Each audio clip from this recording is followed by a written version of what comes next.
Yeah, a lot of people might not know me and Van's cousins. Yep, Icewear Vezzo. I call him Vito. Well, yeah, that's a big cuz. And he been a guy that's been in my corner for a long time. Like before I was rapping.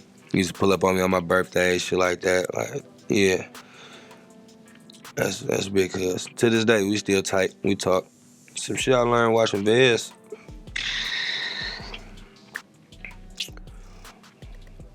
That you can do a lot, man.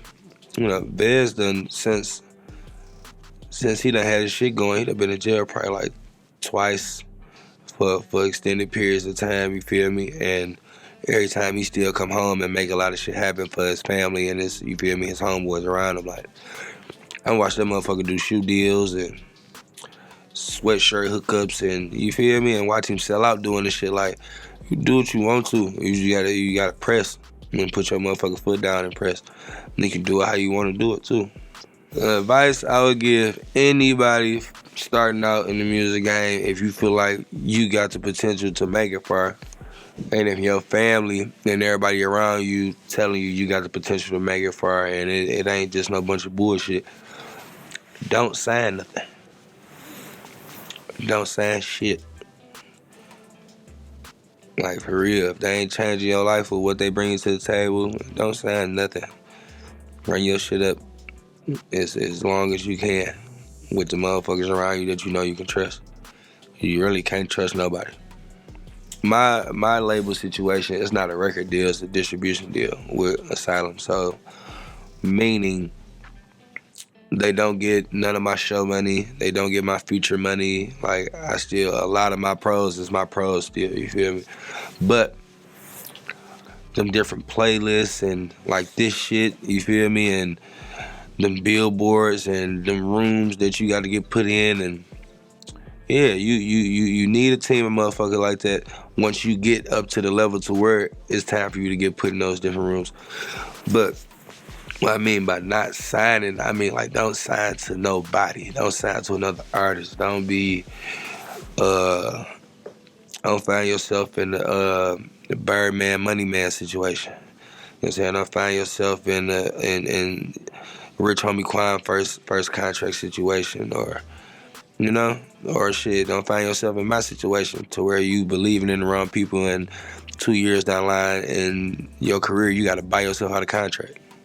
So yeah, outside of T Grizzly, you feel me? Shit ain't go how it was supposed to go or how I thought it was going. So yeah, I had to get the fuck away from the situation. And that's all. You just can't trust people. You can't.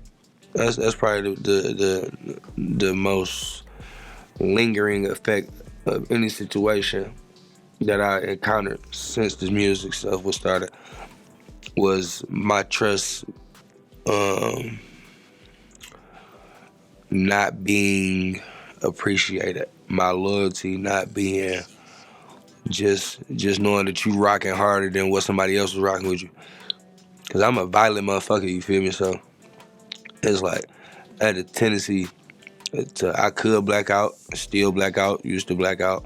Some shit that gets serious, but it's like it's so much shit that could happen, so much shit I could lose off a reaction, or me pressing a button per se. So it's like you got to find out the legal ways to go about shit and all that type of shit, and rid yourself of the situation and just prosper and try to go forward on some positive energy.